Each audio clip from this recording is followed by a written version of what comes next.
Moving beyond SMS-based OTPs, that is one-time passwords, is a crucial step in enhancing security and user experience.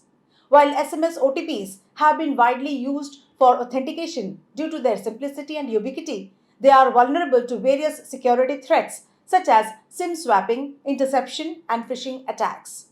Welcome to VARINDIA News Hour.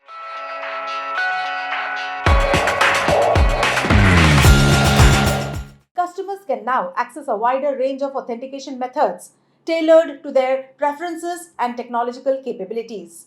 There is an urgent need for Indian service providers to replace SMS OTP based two-factor authentication with Authenticator apps. SMS messages are inherently insecure. They travel through unsecured networks and can be intercepted by attackers with access to the network infrastructure or specialized equipment. SMS-based OTPs are seen as increasingly outdated and risky compared to more robust and user-friendly options available. There has been a sharp increase in the SIM swap scams. In this scam, attackers trick your telecom provider into issuing a duplicate SIM card with your phone number.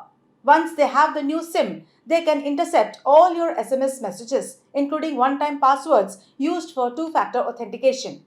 It is a known fact that the issue of latency in India's congested mobile networks is a significant challenge for SMS-based OTP delivery.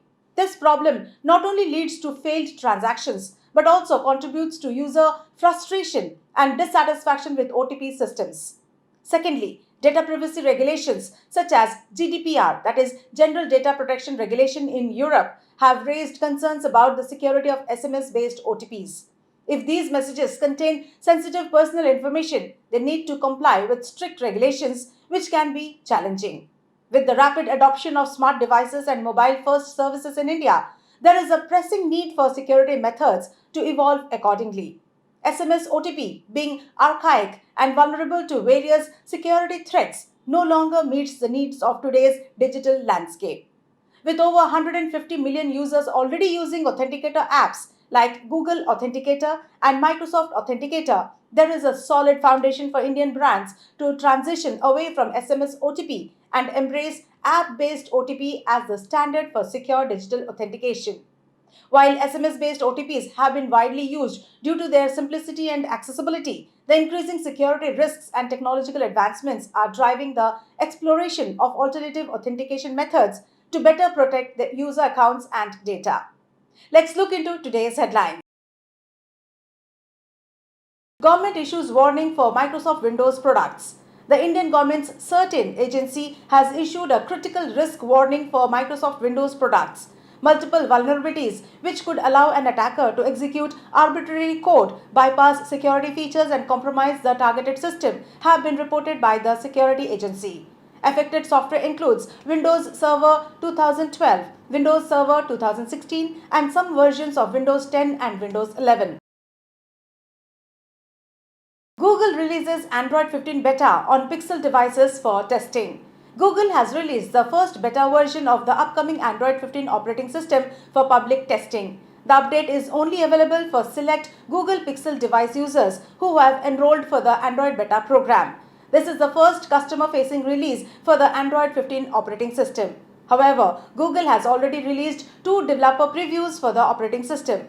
With Android 15, Google will be extending support for satellite connectivity. 14% of all iPhones are now assembled in India.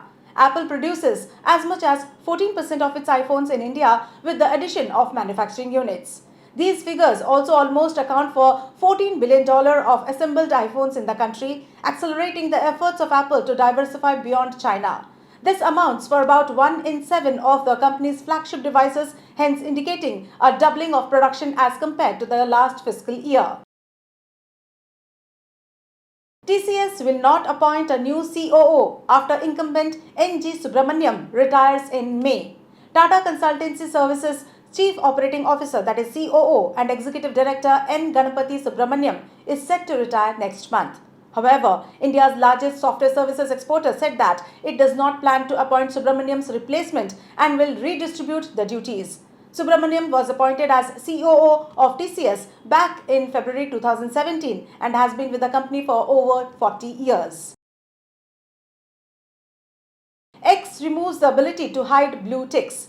Elon Musk's popular social media platform X has announced its decision to discontinue blue ticks of its users regardless of whether they have a premium account or not.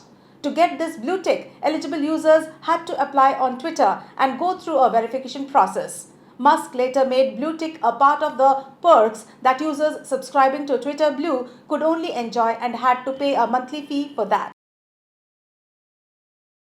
That's all for now. Please like, share, comment and subscribe to VARINDIA magazine. You can download the VARINDIA app from Google Play Store and Apple App Store for more news and updates. Stay tuned. Thank you.